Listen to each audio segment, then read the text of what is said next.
Get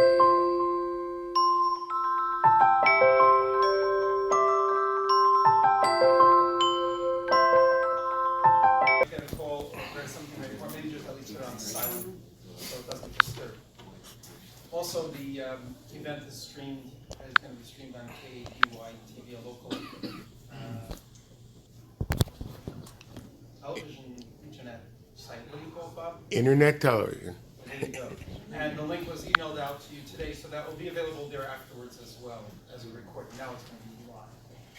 And what other announcements did we have? There's a few more seats up here if anyone needs. And I think we're ready to start. Okay? So, first off,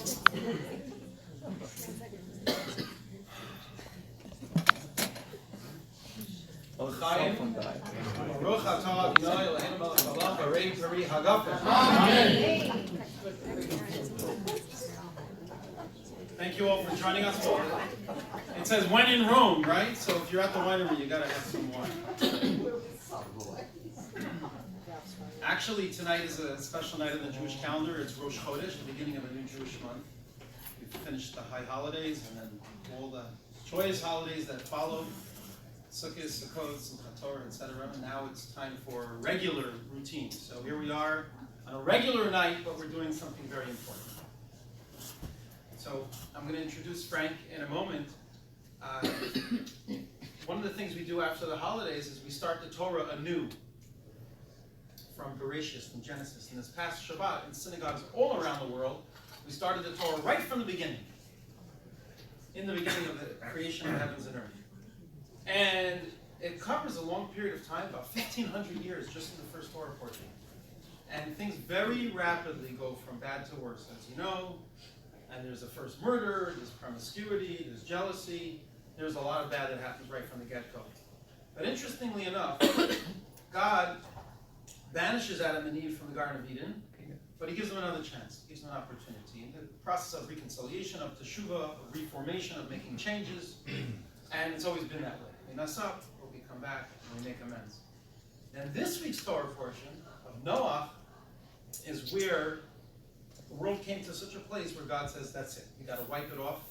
The big flood, the big deluge came and cleared everything except for Noah and his family who were in the ark. That's the story we'll read this coming Shabbat. We study it this week, we read it this coming Shabbat in synagogues around the world from the Torah. What's fascinating, though, is that when people sinned against God, Adam and Eve, God was able to forgive them. He was able to give them another chance. But when it came to the sins of the generation of Noah, God said, we got to wipe off the world and start again. What were the sins? The primary sin was that people were not respecting one another. And God said, that's not going to work. We got to clear this all off and start again. People were stealing from one another, they weren't respecting each other. And so this is a very, very important lesson, and I think it's perfect that we have Frank with us tonight because his story, I haven't heard his whole story, but I read the bios and information that you did, and actually I had the good fortune of meeting Frank this afternoon. We met at Chabad and we schmoozed and got to know each other a little bit, and you can just feel the love emanating from someone like that. And when I first met him and I gave him a hug, I'm like, I never hugged a neo-Nazi. What does that even feel like? Right? Well, it turns out he isn't a neo-Nazi. He's a very kind, loving person that unfortunately was involved in other stuff. But he'll tell his story. I just think it's very inspiring for all of us to see when somebody really doesn't just talk the talk, but they walk the walk. They actually make changes. And God bless you. So thank you for joining us. I was supposed to read an official bio, but after L'chaim, it makes no difference. You all know who he is, or at least you heard a little bit before. And if you didn't, you'll hear now. We're very honored to have with us, all the way from South Philly, not too far from where my dad grew up, Frank Mink.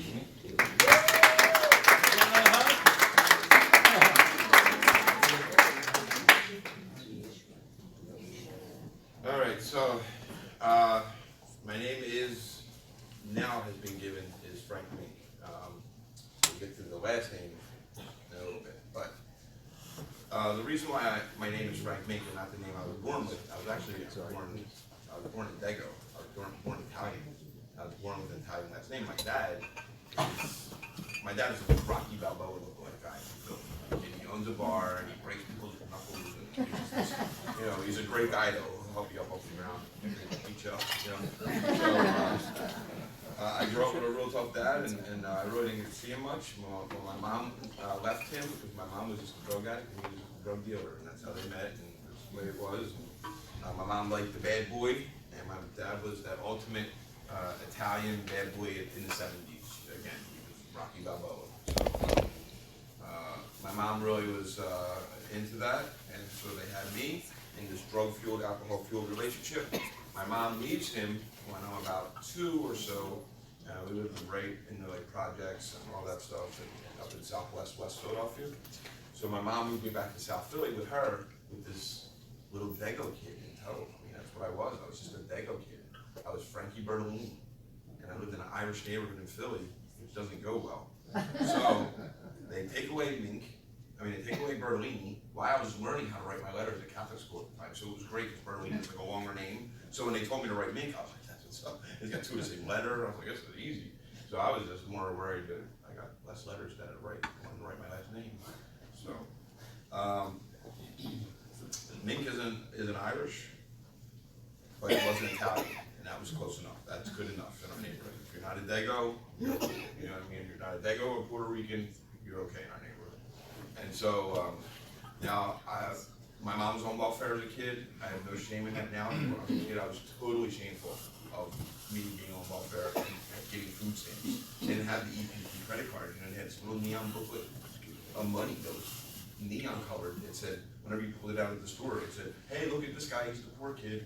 You know what I mean? That's what it felt like to me every time I would pull out food stamps.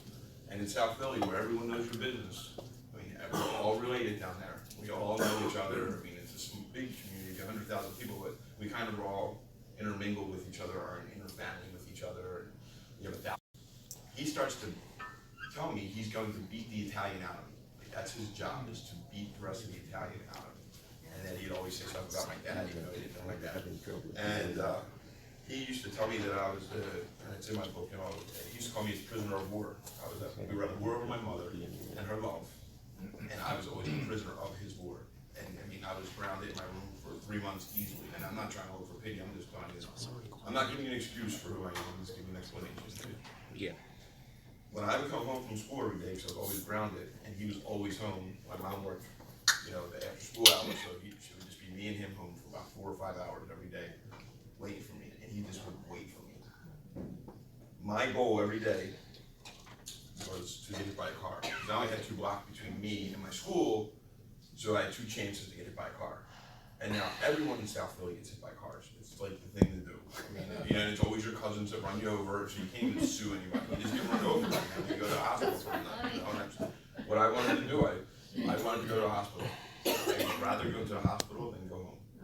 So what would happen is, let me tell you about these legs that are not made for this body. I was always one of the fastest kids in the city of Philadelphia, which is an all-black city, and I played football. But I also got to run with Bill Cosby twice, because this is back when Bill Cosby was cool. This is Buddy Pop time. This is Fat Albert out time, you know what I mean? So he's a big track star from Philadelphia. Yeah, he went to Temple. He was a huge track star. So he would start the Penn relays every year with the 100 fastest kids in Philadelphia. I got to run twice in that. When they do, they come to your school and they time it. Like 100,000 kids in Philadelphia school, they time all of us. And then the 100 fastest go on to go running. Twice I got to run that my 6th and my 7th grade year. So I was usually only one of the underclassmen that was running. So anyway, I'm super unbelievably, ungodly fast. Like, I tell you that story because when the car would come hit me, the thing that makes us all sane and all human beings is self-preservation. Like, don't hurt yourself, you idiot, you know what I mean? So when the car would come, it would tell these legs instantly, get out of the way. You know what I mean? Like, and I would not, look, I don't play chicken. I wasn't playing chicken with these cars. I wanted these cars to hit me, but my legs would just not have it. And I would jet out of the way every time. So now I go home, feeling like the biggest loser in the world because I can't even get hit by a car. Like, I'm that big of a loser in this neighborhood. I still to this day have never been hit by a car. Everyone in my family and relatives, everyone knows 2 or 3 times over. And I'm the only kid that wished for 2 years I get hit by a car every day. Right? It's how much of a loser I am. So I go in the house and my stepdad was waiting for me. It's one of the last times. This man would beat me like another man would beat another man in a bar brawl. I mean, that's just the best way to describe who he was. And he would come home, and my mom would come home, and she'd say, "What'd you do, Frankie, today?" Because I would have a black eye or be split open, and he'd say, "I hit him with a two-piece." Meaning like, a hook and an uppercut. I'm a kid. That's this guy. So things ain't working out real well for me. I'm becoming a really bad kid at school. I went from being a good kid to a really bad kid. I'm still friends with a lot of my teachers who will tell you they seen the change in me in the 2 years. I'm fist fighting everybody, just friends, other people. Just I went to school violent. I didn't get to. I was an alpha male my whole life, and now that's kind of taken away from me. So the only time I get to be the alpha male at school is when I go to school. So that's where I get to show off and be like, that's who I am. Excuse me. I get kicked out of school at 7th grade. I got kicked out of school for breaking this kid Shelton Jones' jaw. And the Shelton Jones was the black kid in my school at the time. I was a white kid. It was kind of working its way down to us fighting anyway. And then it finally happened. And it didn't turn out real well for Shelton. And I was escorted by the police out of school and never had to come back. So that was my 7th grade year in high school. I'll tell you this real quick, and I'm not going to tell you long stories or anything, but I just want to set the groundwork for why, so you can understand why someone does what I do. So when my mom and dad were getting rid of me, I had to go move up with my real dad. And my stepdad had beat the living crap out of me the night before I got kicked out of my house, and he tried to hit me with my ET lamp. I had the old ET, I'm an ET kid, I grew up on an ET, you know what I mean? I seen the movie like 16 times on the theater when I was a kid. But I had his old ET lamp, and he knew that was like my prized possession. And so he tried to hit me with it the last night. I'm in the house, and I'll tell you, I pulled my shirt and my hands out. Like, one thing my real dad taught me how to do is have a hockey fight. So when he would fight me, he would always pull my shirt over my head, and I would be able to get out of it as fast as possible. So when he goes to hit me with the lamp, I pull myself out of my shirt, and I fall down, and the ET lamp goes right by me. And all I think about, because I'm just a kid, I was like, damn, I like that lamp. You know, and I know it's not going to survive this whooping. So anyway, he tells me to pack my stuff to move with my dad. I move with my dad up in West Philly, Southwest Philly. Some of you heard of West Philly. It's on a real popular show back in the day. West Philly, born and raised on a playground where I spent most of my days chilling out Max. That's Fresh Prince. So his black butt moved out of that neighborhood, and my white butt moved in. And my dad lives still catty corner to the projects. I go to an all-black school called Pepper Middle School. You can research it if you want. There's one of the most violent schools in Philadelphia. There's 20 white males that go to my school. There's 1,000 students. And I come in the middle of the school year. I'm a skateboarder, punk rock kid in an all-black school in West Philly. You better believe it. Every day they say something. But then I try out for all sports teams, and I make all the sports teams. And I make the baseball team, which is like this top city baseball team, and it's all black. It's been all black for 10 years. And now I come in, I make the team, I'm the starting shortstop, and I'm like the reverse Jackie Robinson. Like, everyone just hates my guts. Like, everyone, the parents don't like me because I took a position from a black kid. I mean, the whole thing is, but we won another championship, and I was a key part of the championship. Like, I know that, you know, I'm like, I got skills. So,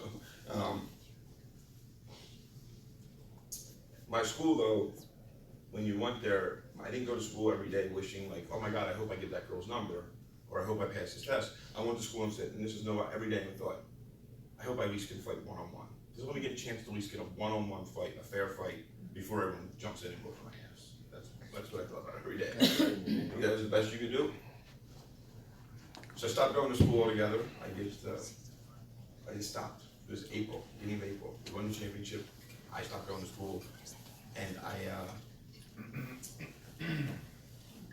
so when they kick me out, when they don't kick me out, I just stopped showing up for school, and I missed 49 days of school. And the Philadelphia school district is so horrible that they still graduated me. I was a D student at best on paper, let alone 49 days of missing the last semester of school, and they still graduated me to high school. So my dad said I can do whatever I want for the summer. So my dad's neighborhood, give you the last night of my dad's neighborhood. I was starting to drink with the older boys. That's what everyone does in our neighborhood. And so I'm drinking with the older boys, and I think they're smoking pot and stuff. And this kid I knew from school, this black kid, Maurice, walked by me. Or Mo, crazy. So Mo walks by me, and I was good friends with Mo because he played baseball with me. And I seen Mo, and he was walking to the roller skating rink, which was all black, and it was right in our neighborhood, and that's where all the kids always went. So Mo walks by me, and he goes, Johnny's girl with him. And Johnny was absolutely the craziest guy at our school. And he was like obsessed with this girl, and every time she broke out with him, he stalked her. True story. Mo walks by me with Johnny's girl. He says, "What's up?" to me. I said, "What's up?" Not more than 15 minutes later, Johnny comes walking by us. And I don't even know, like I'd seen him and I was like, oh, because he would start trouble all the time, so I just glad he didn't start trouble, because I was with all the older boys, but I was okay.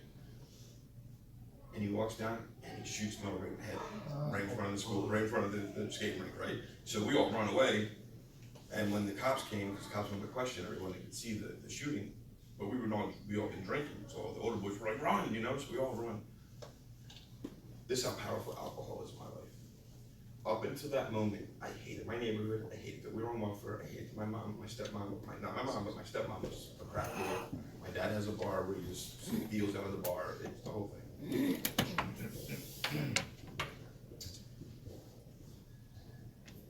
I'm running from the cops that day, and when I'm running from them, like the alcohol started kicking in, and for the first time in my life, I was like, that's what's up that I live here. That's what's up. When up until that moment, I was like, I went out of this neighborhood. I'll do anything to get out of this neighborhood. And alcohol instantly lowered my standards of living, that it's acceptable for there to be crack whores all over my neighborhood, and that's okay. So, that's where I come from. That summer, I go up to Lancaster, Pennsylvania, where I had a cousin who moved from my mom, he was my mom's side of the family. They moved up to Lancaster, Pennsylvania. If you don't know Lancaster, Pennsylvania, it's all Amish. And it's like for real Amish. It's not like reenactment shit here. Like they don't reenact turning butter. They really turn butter, and they really have no electricity at all, and they really live that way. And that was big cows and pigs, and that's National Geographic stuff to me. You know what I mean? That's not real. It's a movie stuff. That's Witness, the movie Witness. You know. So my cousin, it was a skateboarder, punk rock kid the year before I was up there. So this summer I hadn't seen him almost all winter. So I go to spend the summer with him, and he's shaved bald, and he's got neo-Nazi stuff all over his wall, and he's got a picture of Hitler, and I mean, there's no internet yet, so what he would do is he posted all the newspaper articles all across his wall, like with wallpaper, you know, and had them up there. And so I would read some of the stuff, and then all these neo-Nazis would come over, and they were all shaved head. This is back when the gang and skinhead was getting big. This is 88 going into 89.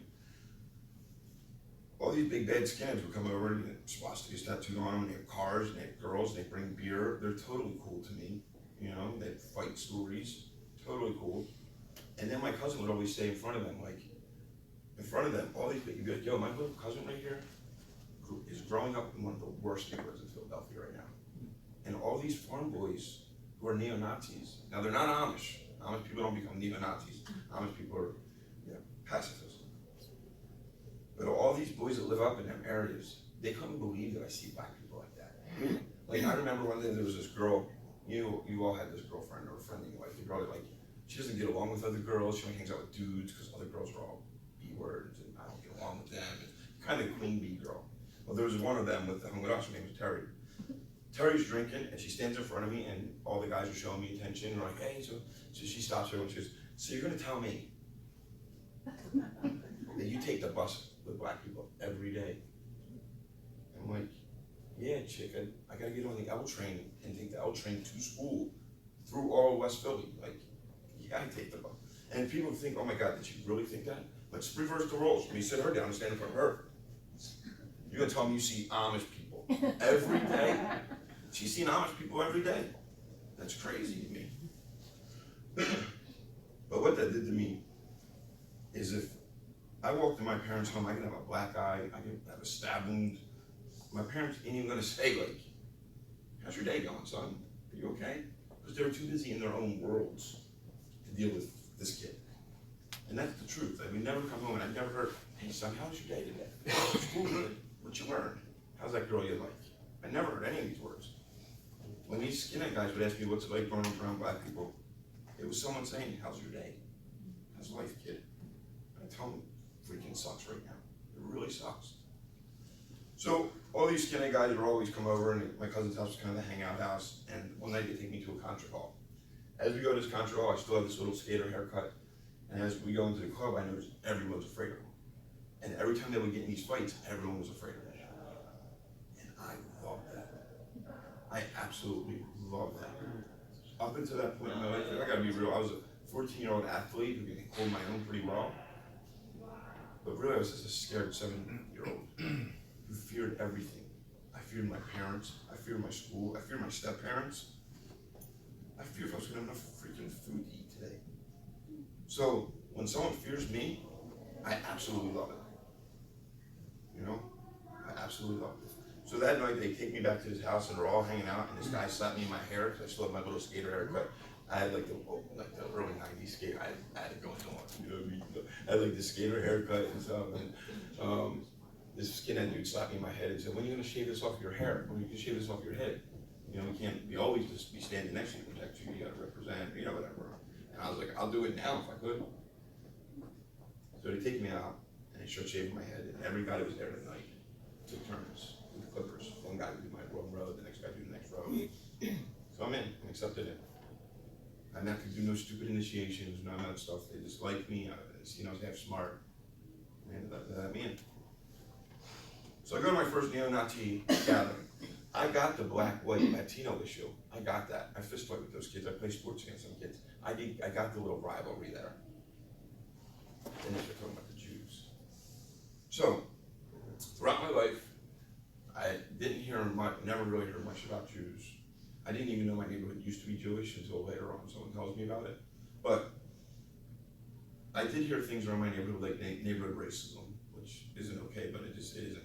Militant, it's like guys would say, oh, I went to the store today and Johnny tried to Jew me, right? And I never got that joke. Like when my uncles would say like, oh, the Jews, like, how do you start a Jewish parade? We're all penny down the street, ha ha, and everyone would laugh. And I never would laugh. I didn't get the stupid joke. I didn't get it. So I asked my uncle one day, I said, hey, why? What do you mean by Johnny tried to Jew you? What's that mean? And he starts to laugh. He goes, well, see, the Jews are kind of notorious. You know what? You'll get it when you're older. It's one of them jokes you just get when you're older.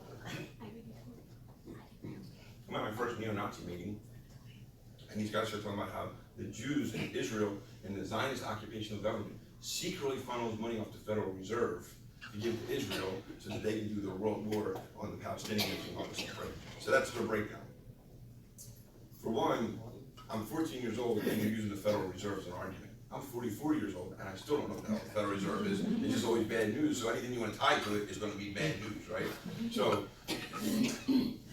when they were telling me about this though, how Israel secretly takes money off the Federal Reserve, blah, blah, blah. For some reason, it unlocked the joke. I understood the joke. Oh, I get it now. Oh, I get it. I want to know the details of my life. They left me to fend for myself. I wanted to be able to debate with them. I want to be able to show them everything I'm about to learn, break down their throats. And that's what my goal was, just to get really good at this. And so I studied and I learned, and I learned everything I needed to know so that I could go in front of the adults as a 14-year-old and just destroy them in debates. And that's what I wanted to do. So I become like a little spokesperson for this whole movement. The leading hate state in America in 1989 to 1995, Pennsylvania. Not Mississippi, not Alabama, not Florida. Florida's its own. I know Boca's there, but it's still pretty horrible. Florida's a pretty rotten place. Let's put that out there. I mean, this is not the nicest place in the world. Casey Anthony's there, Zimmerman's there, you name all of them crazy. The zombie guy with the dude's head, it's all in Florida. That's all Florida. There's places that have websites that say, news from Florida. And it just shows you a story from today's Florida's news, which is usually like, meth head tries to have sex with alligator. You know what I mean? You're like, oh, that's Florida. Definitely Florida. No doubt. You know what I mean? So, not a big fan of the glasses. You're the most identifiable person on the planet Earth. These are not, you know, people go right to the cops and say, I think it says made in Philly. Oh, we know that guy. Right? I mean, they do it all the time. They come and get me on some assault charges or robbery or whatever it was. So I get all these warrants put out for my arrest, so I take off in our underground network, and I get put out in Indianapolis. I went all around. I went to Virginia Beach, I went to Queens, New York. I was just, they just kept shipping me around because I had 3 major warrants for my arrest. Shipped me out to Indianapolis, where I live in a safe house, like a true safe house. Like everyone that lives in the house is wanted in their parts of the country, and they all live in this one central located home, and all the windows are boarded up from the inside. So from the inside, it was like an abandoned house. From the outside, it was like an abandoned regular house. But you can't go to the windows, you're not allowed to go outside, you have to stay, you know, you're only allowed to go out at night. So I used to sneak out, like all the time because I was like the youngest kid. I was running out of money, and I'm like the bad kid with the bad guys, but I don't really like hanging with them. It's kind of boring and I sit around the house all day. So I would sneak out all the time. So I'm sneaking out of the bad boy house. I find a job doing concrete work, and I tell you this story for a reason to set up what's going to happen. So I meet this guy one day. He was doing concrete work. I walked over and I said, "Hey, do you need any help?" And he said, "Sure. If you show up every day, I'll pay you." So I show up for 2 weeks straight, and I would get paid by this guy. And he's a white guy who not racist. In fact, this is 1991. This is happening. He's obsessed with Oprah Winfrey at the time, who was like just getting big at the time, and he had a fancy for her, right? So he would smoke weed. He would smoke. He would just really was attracted to Oprah Winfrey, and he really had an obsession with her. But he also smoked pot all day at work. The movement I come from on the East Coast, there's no drugs allowed. If you do drugs in our movement, you're banished or you'll be killed. Because drug addicts are the first people to always snitch on their friends. Always. And what we were doing, we couldn't have snitches and people telling on us. So drug addicts were not allowed in our group. But drinking was a major part of our group. So I'm from an alcoholic neighborhood with an alcoholic parents, and so that just came along with that part of the course. So my boss would smoke weed at work, and he'd always try to hand me the bowl. Just he did this pretty regularly. You know, he's my boss. So he smoked the bowl. He'd go, "Here, you want some, Frank?" And I go, "No, dude, that's ruining the white race." I go back to work, and he goes, "Yeah, I own a business, and you're homeless. Good one, dude." Right? So I started hanging out with these other neo-Nazis from Springfield, Illinois. I liked more. They didn't have a safe house. They were active and they were open about who they were, and they were a big group. And not big group, there was like 5 or 6 of them when I get to Springfield. And I started liking hanging with these guys. But I kept going back to Terre Haute for work. My boss doesn't know my real name. Nobody. I'm telling my alias because I'm wanted by the police, so I'm telling the alias. And I'll never forget my boss sitting in the car one day, and he's going to take me either back to Indianapolis with my friends. He do this every Friday. He'd drive me either all the way to Springfield and drive back by himself, or he'd drive me all the way to Indy and drive back by himself because he liked me. He's like me as an employee. So one day he's sitting in the truck and he goes, "Hey Frank, give me your social security number. I'm going to put you on my books. I got to start paying you on the books now. You have to pay it by check now." And I'm like, "I have a fake name. I don't have an ID, whatever." So he goes, "What's your social security number, Frank?" And he was in the van and writing the book. So I don't know what my social security number is. I don't even know how many digits are in a social security number. So I told him 2 phone numbers, my aunt's and my grandma's, which I still remember to this day. So I tell him the 2 phone numbers, and he goes, "Wait a minute, that's too many numbers." And I was like, "How many numbers?" He goes, 4. I said, "Take 2 off the front, 2 off the back." This is all even, like, you know. And he's like, "Well, how many dependents? You want 9? I was like, "What's that mean?" He goes, "We'll take less taxes." Yep, that's what I want. Hey, they had 9 dependents, you know. So he knows I'm totally bogus, and I'm just running. That being said, there's got to be consequence to this. He takes me to his apartment one day in Terre Haute, Indiana, and he leaves me there. And he says, "Hey, I'm going to go out with my girlfriend tonight, sleep at her house. I'll come back in the morning and I'll take you to Springfield." I said, "That was fine. It was Friday, it was payday. I got a case of beer, no food, no drunk things of food." I'm 16 going on 17 years old. And I go up in this guy's apartment and I start drinking.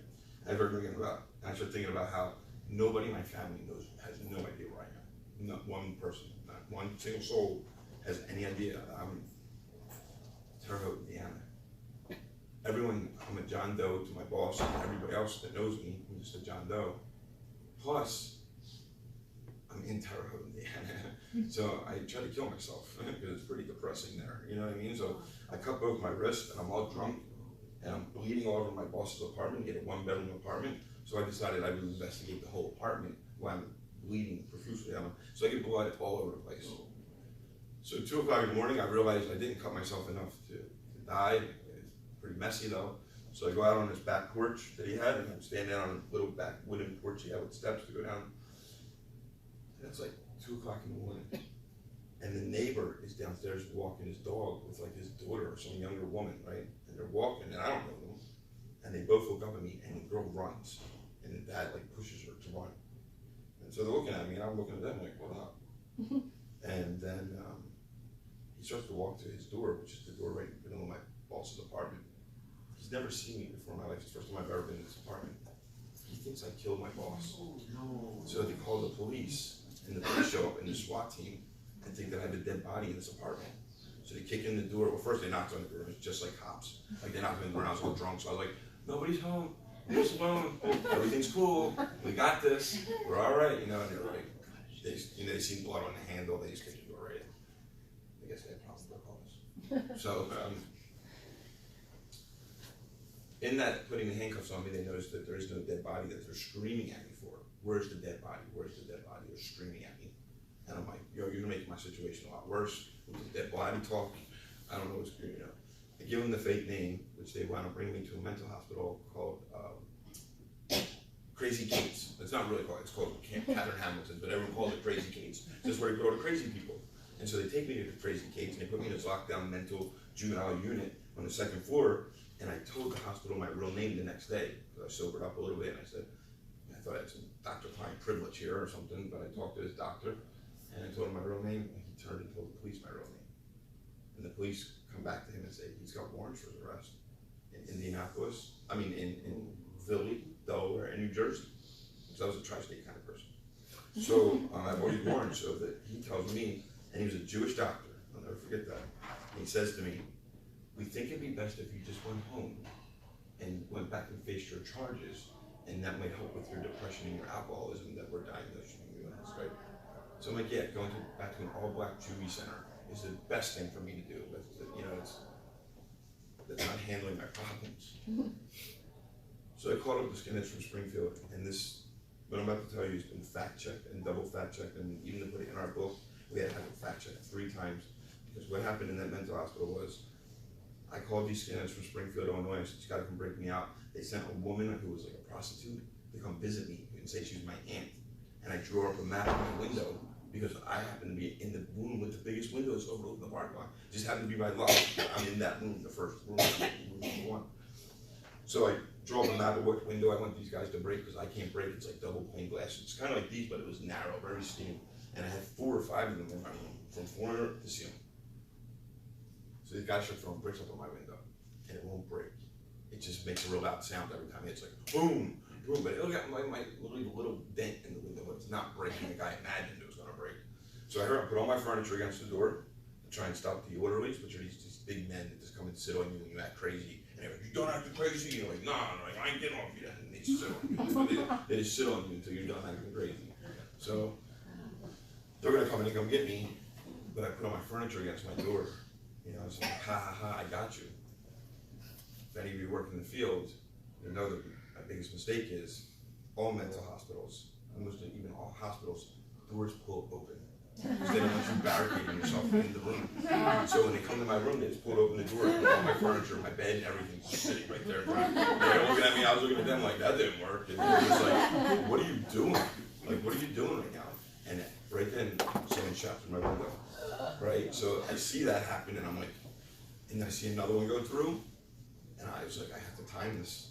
Like, I have to jump between poles, or I'm gonna jump right into it. You know what I mean? So I seen one hole, and I just, as they were coming in and getting me, I just leaped, and I took out. And this is, we have pictures on everything. I jumped through the second story and came through, and I went through 2 trees. There was like 2 trees right in front of my window that kind of connected each other, and I went right through that part, which took my hospital gown off of me. So when I land, it's stolen all my clothes. So when I land, I'm naked. And so I start running through the parking lot, and these 2 big orderlies come out. They come try and catch me. You know, this is all documented. They come out to try and catch me. I don't even veer, because I know how fast I am, and I can be arrogant about this. I'm like, these 2 big, heavy-set guys are not going to catch me. Like, I just know they're not. So I run like right at them, and then like put this little sick little spin move on them, and it's like just going. And they were, well, those guys weren't truly trying to catch me either. You know what I mean? They were alligator arming it a little bit, like stop running, no, don't. I mean, I'm flapping it, like, got a big swastika on my neck. They really don't want to mess with me. They're just like, keep running, keep running. So I get to Springfield, Illinois. Make this so that you just have to go on this. Get to Springfield, Illinois. I get to a fight at this mall. There's this stupid teenage fight between rivals. And they arrest me, and they find all my warrants for my arrest. The city of Philadelphia says Illinois is too far for us to extradite them. Delaware says the same thing. New Jersey don't even answer the phone. So they wound up dropping all the warrants on me, which kept me sane for about 1.5 years. Those warrants. If you ever have friends like this, which you shouldn't have friends like this, if you have friends that say, yo, I can't do that, I got a warrant for my arrest, they're usually not the best friends I hang out with, and usually the guy's name is Kooky. So Just saying, that's the way it was for me. When they drop water orange for me, I go crazy. In this city of Springfield, Illinois, which is the home of Abraham Lincoln, which I don't really think you're born there, I think they front on that, but they do talk about a lot of stuff about Lincoln if you're ever there. Like Lincoln walked his path, Lincoln took his shit in that outhouse right there, and he wrote, you know, he wrote his best speeches in there. And they have all this stuff about Abraham Lincoln, so it's this huge civil rights town. But they also have a huge gang problem. It's the early 90s. It's Illinois, Chicago in the north, East St. Louis in the south. Gangster cycles are huge, vice lords are huge. These are big black gangs. And you have your Latin kings, your Latin folks. You know, and then you have your white gangs. But you gotta be a little bit white about this here. Who was a big white gangster at that time? Vanilla Ice. So these gangs are all like Vanilla Ice gangs. You know, totally embarrassing to the white race. And I was like, I had nothing to do with them guys at all. To give this kid paper flyers, again, remind you, no internet yet. This is pre-internet. So we used to do everything by paper flyers. We would flyer people's neighborhoods and, you know, flyer schools. We get these kids, there's a big diverse school in Springfield, Illinois called Lanphier High School. It's got the top ranked football team at the time and a top ranked state basketball team. And it's a very diverse school. One of our guys goes to school there. He's a young, new skinhead. So we give him flyers and we said, Joe, give these out at your school. So we think he's gonna go up to the white kids that he knows, like, oh, here, oh my God, look here, read this, read this. No, he's not a genius. What he did is he waited for everybody to go to class and then he wanted to play through your air spots in your lockers. So he's giving it to the like Jewish kids, he's giving these, can you be here? Like definitely, absolutely there. Now I hung out a lot at this high school, and that sounds kind of pedophile-ish now, but I was 17 at the time, so I'm the same age, I just had a big swastika tattooed on my neck, and I look a little different. And my two buddies I had with me look the same.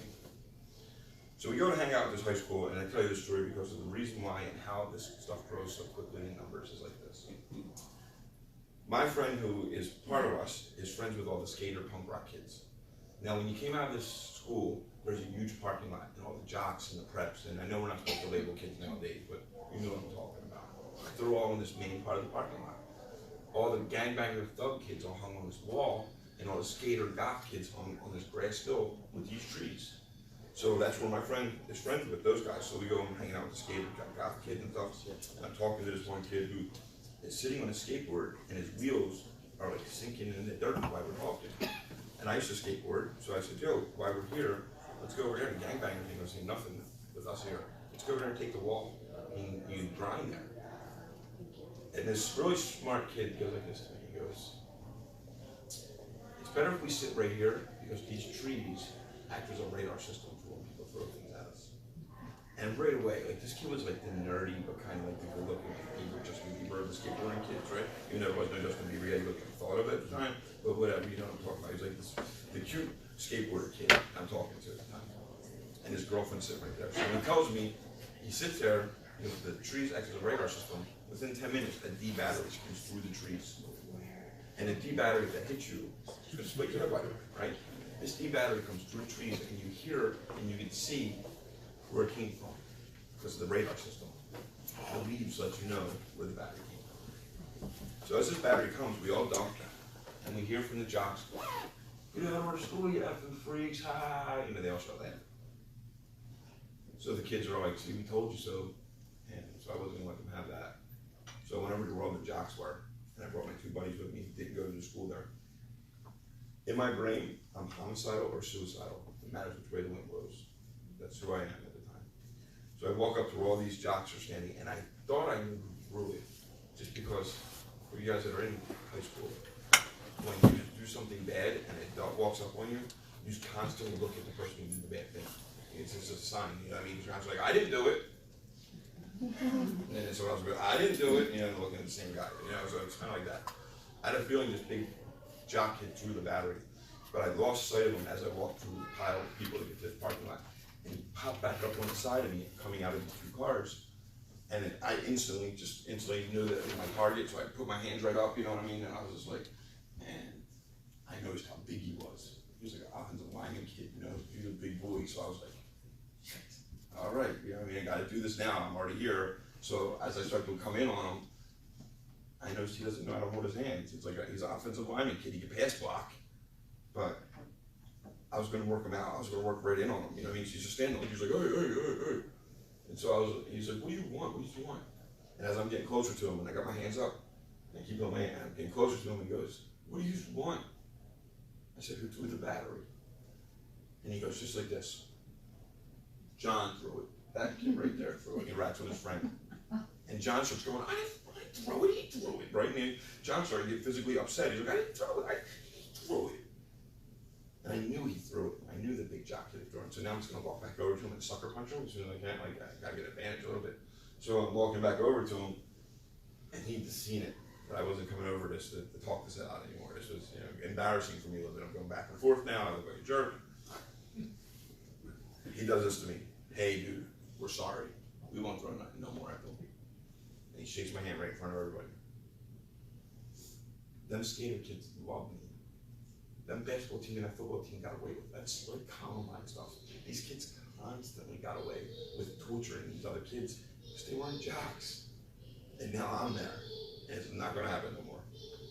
So every day I start meeting these kids and I just start getting them into it. Getting them into the look, getting them into the scene, getting them into what we used to wear. It isn't so much about the beliefs yet. That comes later. And we had neo-Nazi music that I would always like let them listen to, constantly beating the drum. Even when I'm not there, they have to listen to that tape. That tape will not come out of that kid's car now that I gave it to them. You know? So I get up to about 25 members in about a month and a half in Springfield, Illinois. Oh man, Abraham Lincoln. Did I tell you that already? So it's this huge civil rights field. Here's this neo-Nazi group making this big rise. So I said, let me take it to the next level. At the time, cable access was the big thing. And there had been cable access shows out with neo-Nazis. One was here in Fallbrook, California. It was the first ever one. It was in Fallbrook, California. It was a neo-Nazi show on cable access, up with all the religious shows. We went to our local cable access channel called Lincoln Land Community College. And they approved it. And I seen how all the other shows were doing it, and it was just old men in our movement that would sit on these podiums and they would just talk, and they'd have another person that agrees with everything they say, sit down and be their guest. That's boring. That's boring. It's not handing combs, you know? So I didn't want to do the routine. So we used to have guys come out and play music, and we'd have skits and little things and little jokes and little side jokes going the whole show. And we were like the racist Wayne's World. And this is before Wayne's World ever came, but we were like the racist Wayne's World. Everyone paid attention to us. And our greatest ally, and if anyone in here works for this industry, the greatest ally that we have is local media. I mean, they love us. Neo-Nazis sell. I mean, you see it on the news tonight, neo-Nazis march, and you know, you're like, what? I mean, you know, like, it sells. So I do this big newspaper article, they do a big thing about my TV show, and they give me a free commercial. It says, if you want to know more about Mr. Mink's organization, watch the television show on Channel 57 on Wednesdays at 4:30 on the Sunday paper, above the fold on the cover. That's like, I worked in marketing for hockey for years later on.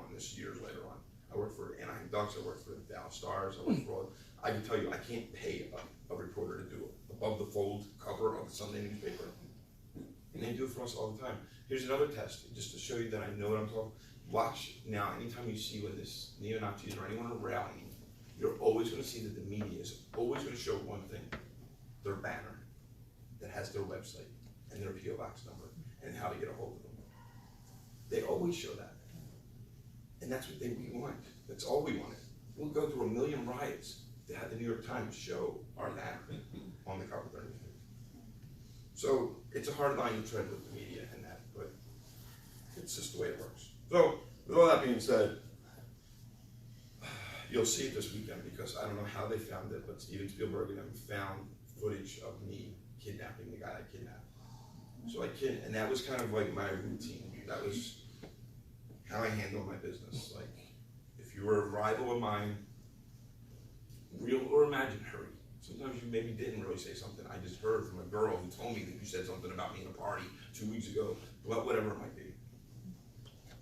So we kidnapped this one guy on Christmas Eve. And we figured it'd be a fast turnover for a ransom. Because that's what you always want. You want the ransom. You want the ransom within 2 hours. Like, that's just how it works. If you don't get the ransom, there's hundreds of kidnappings every day in this country. The ransom just paid so quickly that you don't know. I mean, really. So this guy's family and friends, nobody would pay the ransom. Just nobody would pay the ransom for the guy. So we had to hold on to him for too long. We held on to him all the way to Christmas Day, which is way too long to hold someone. So we have to let him go. And he says he's going to go home and get the ransom. If this is going to happen again, if he doesn't, of course he doesn't. He goes to the hospital, and the hospital called the police, and the police say, who did this? And he goes, you know, the guy that has the TV show, and they know I'm not a local, because it says it right on my head, that I'm not from their state or city or town, you know what I mean? So they hate my guts as it is. I get charged with aggravated kidnapping as an adult. I'm 17 years old. They finally catch up to me and charge me as an adult, and most of you think I'm good. I mean, I was a violent person who was kidnapping people. Even though I was under the age of 18, I still was doing some adult crimes. So they charged me as an adult, and I wound up getting 3 to 5 years in state prison. I go to the same prison with John Wayne Gacy. He's still there, he's still alive when I get there. He's still around. And if any of you don't know who he is, look who he is. Killed 34 17, 18-year-old boys and buried them all under his house in Chicago, and he dressed up like a clown. He's the guy that they get the It and all the movies with the clown. He's the guy they based that off of, John Wayne Gacy. So that's the prison I get sent to as a 17-year-old kid. I got scared, and so I don't say it like I was scared, because he has a huge price on his head, and I'm so well protected. I get into prison, I'm the young little celebrity Aryan. I had my own TV show, I recruited on the outside. I didn't get into prison and go, oh my God, I'm outnumbered, I need to join the gang here. Like, I was way involved on the outside with a big swastika. So I have all this literature that I can talk about, and I'll tell you, I became the quickest and fastest, smartest racist in prison. So I get in there, and there are men in prison who dress like women all day long. This is how they live their lives now. They put wool out on their lips for makeup and on their eyes. They grow their hair. They do the whole thing. They make their stuff in the dresses, and they live their life as females in prison. And there's a good bit of them. I mean, almost every cell block has 2 or 3, you know. And they're their own gang. We call them the Queens or whatever. So as I'm walking up, this queen is walking down, this black queen. She's walking by me. She's not passable, so she's kind of rough looking, and you gotta go tea a little bit, you know what I mean? So you walk, and she has long hair, and that's all I remember. You look rough. And so as she's walking by me, though, she goes, "What's that say in your head?" Because I shaved my head once I got upstate prison. I let it grow for court in county, but when I got upstate, I was like, I gotta shave it off. So I shave it off, and I'm walking up on this thing, and this queen stopped me and said, "What's that say on your head?" And she's a black queen, right? So I'm kind of rude to her, right? She's not part of my clique or my crew. So I was like, "It says made in Philly. I'm from South Philly." She goes, "Ah, I'm from Southside Chicago." And I was like, "Wow, what a fucking coincidence." You know what I mean? It's like, whatever, I go and walk. That's just the way it was. It was like, whatever, that's good for you. That night, all the Aryans want to get out, and they all want to meet me, the little celebrity TV show, neo-Nazis. So they're all from the other cell blocks are coming out, and my chief is introducing me to everyone. And I'm kind of like high rank now already because of who I was on the outside. So my chief is like my direct contact. So my chief is standing there, and his name is Dalton. And they call him a big white bear. He's just this massive biker. So he's introducing me as the little TV guy to everyone. And all right, you know, and they're all sitting there looking at me, and me and Dalton had our backs against this fence. And on the other side of the fence was the walk track, and they're running in the walk track. Well, that queen was with another queen on the other side of the fence, which is still on the same yard, but they're on the other side of the fence. So as they're walking, the queen stops, and she goes, "Hey, skinhead, hey." And I kind of turn, so now everyone's already looking at her. So I now turn to look at her, and so is my chief. And she taps her friend, and she goes, "I told you, he's cute, isn't he?" Right? So as she says that to me, she was embarrassing me. She knew what she was doing. She was doing it to pay me back for me being rude to her on the steps in front of her friends. Because I was totally rude to her. So she was like, "Hey, skinhead, what's up? I'll talk to you later." You know, and I'm like, and I'm just looking at her, and I'm like, "You got me." Like, I'm giving it to her, like, "You got me." Because I'm blushing so bad. Like, I'm blushing hardcore. It's the first time any dude in the joint has called me cute, let alone it's a chick with a penis, and I can't understand the whole fraction in my head. I don't know what's going on, and it really confused me, and I'm just kind of baffled until one of the Aryan yells this out. Aryan guy who's trying to impress me. He goes, "How about that, Frank? How about that, huh? When the master race takes over, he's getting shot twice. He's black and he's gay." let's go over one of these comments, because every time they ever say when the master race takes over, it's never anything good. It's never like when the master race takes over, we're gonna platoon you, some baby bunnies, we're gonna go around. It's always like when the master race takes over, this bad shit's gonna happen, you know? So, when the guy says that really loud, it snaps me back onto who I am, what I'm doing, and I just kind of looked back over and I looked at him in front of everyone. I said, no, guys, that's the good one. That's the good one. And they were all like, dude, what are you down? Are you in the East Coast? Are you down with the gay stuff? We don't like, what's going on? I said, no, guys, if he's black and he's gay, he's not going to be with a woman. He's not going to reproduce his race. You get it? And it took them all like a minute. Holy, that's deep. Like, that's deep. You really have outdone yourself. You are an intelligent race. I mean, they really believe it. So, throughout my prison stint, I started to play football with the Aryans, I played basketball with the Aryans, because it's my gang, and so you do everything with. And there are neutral days where you can go do whatever you want. It isn't like you have. And as long as there's not a gang war or a race war going on in any prison at any time, we talk and communicate with each other all day long. All the rest of the stuff is movie stuff. Because our main enemy is the guards, not each other. It's how do we get shit around the guards? How do we hide stuff? How do we put stuff up our rectums to hide from the guards? And that's constant conversation in prison. So, when you play football and basketball with bikers from Southern Illinois, as Chris Rock said, you let traveling go. You let charging go. Because they just grab the ball and they just run. They go jam, to kind of jam, you know what I mean? Like, they just don't know how to play the game. Like, you can't call traveling against a biker in prison ball because they have no idea what traveling even means in basketball. They don't know they have to dribble the ball. Like, bikers. Same thing with football. These big ogre guys, they get so mad at me because I talk so much. I'm a trash talker. I mean, I grew up in the city, so when I play sports, I'm in your face and in your ear about what I'm doing to you this whole game, and you're embarrassed, and you should go sit down, and you should bench yourself. I mean, I talk trash. That's what I do. I'm a sports guy. They hated that. Any team I was on beat the other team. Whatever biker team I was on, playing the other bikers, that team was going to win, no doubt. This is the way it was. So when the black kids, and there's one black kid, G, who was from the county jail I was from, I knew him. He played on the black football team that played every Saturday afternoon or every Sunday afternoon, whatever. They got the yard time, and they'll play the other sub blocks for ice cream, which you think it's not a big deal for men, but we don't have freezers, so ice cream is a huge treat. You know, you get ice cream right from the commissary, you eat it, and it's going in. You can't put ice cream anywhere in your cell. It's the freezer. So that's what we would do. We'd play really hard for ice cream. And when I started to go play with the black guys, the first job they give me is kickoff returns. Because nobody's going to block for me. They're going to let me get my head ripped off, and I'm going to quit playing like every other white boy that has walked on this field and said, I'm as good as you. And that's what they do. All right, you want to be good? You do kickoff returns. There's a lot of missed assignments on that play when I'm running up the field. I just noticed no one blocking for me. But it works to my advantage. For any of you guys that know football lingo, or girls that know football lingo, it's like a stream pass. They're all coming at me in one straight line now, coming directly, you know, they're all coming straight at me. So all I gotta do is find that one hole. When they're being blocked, they're staggered all over the place. So you get blocked and you gotta go one way and then another, and I just gotta get past one line of defense, and I'm getting by that. I'm scared, and when I'm scared, nobody's catching me. And I'm scared to death they're gonna kill me and break me up there in that field. So I get the ball and I run it, and I get running back. And the whole time there's this black kid running behind me, and he's from my team, and he's just yelling at me, run, white boy, run, white boy, run, white boy. Right, I'm just running, and I'm like, block, they're right behind you. And he just wouldn't turn around and block. He'd rather yell at me. He thought that motivated me more, so he just kept yelling, run, white boy, run. So I get to the end zone, and I throw the ball down. I don't want to over-celebrate. That's already going to lead to a punch in the face later, so I just throw the ball down like that's what's up. You know, I act like I've been there before, you know. I was like, that's what's up. And that black kid catches up to me. Jello, to this day, if you talk to Jello, if you haven't talked to him, will tell you that he kept up with me the whole time. He didn't keep up with me. You ain't keeping up with me. So, but he jokes and says he kept up with me. He gets to the end zone, and I'm waiting for him to be like, good job, white boy. You know, nice run.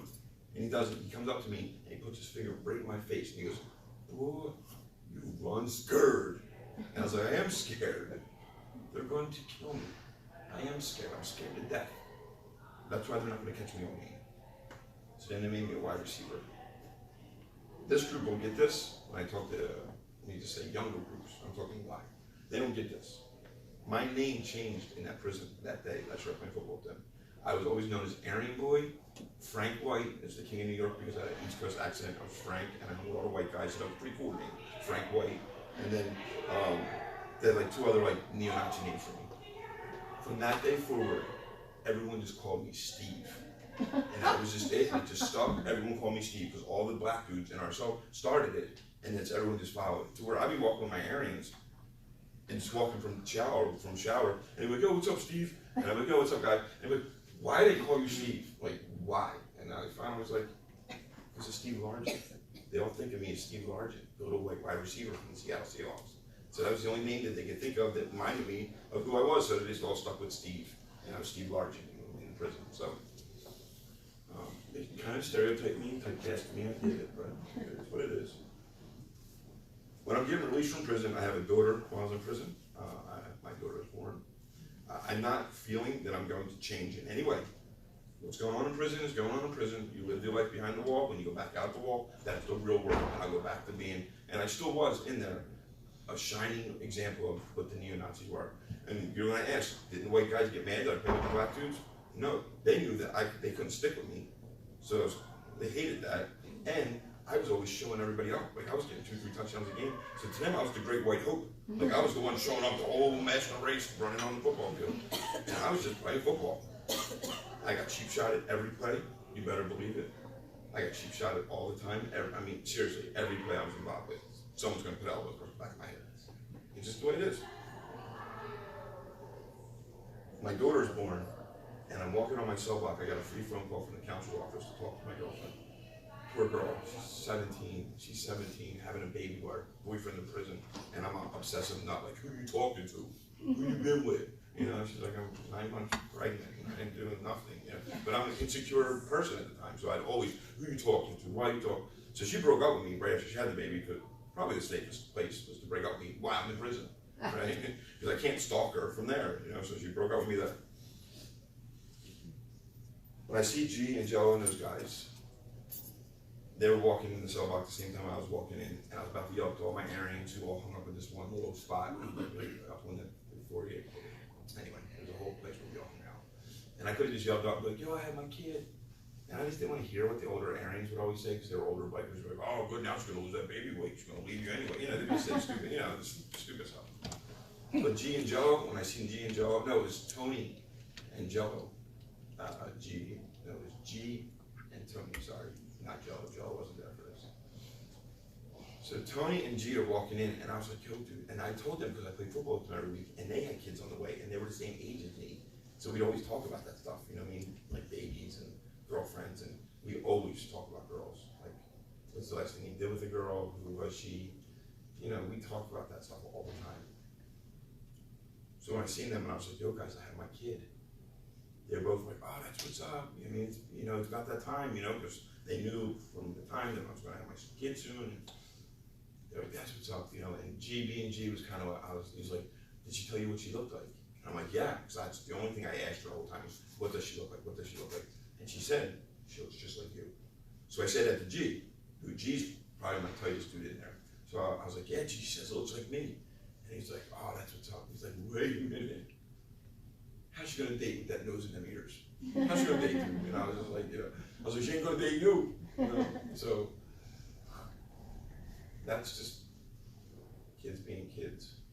You know, we made each other laugh all the time. So our boys, I played spades with G all the time. We cheated in spades all the time. Like that's what we were famous for. This neo-Nazi and this little black kid from Chicago would go around and beat everybody in spades tournaments, and it's because we cheated our asses off. We cheated. We would always give hand signs to each other. Come back in high diamonds, come back in low diamonds. Come back in clubs, come back in low clubs, come back in high clubs.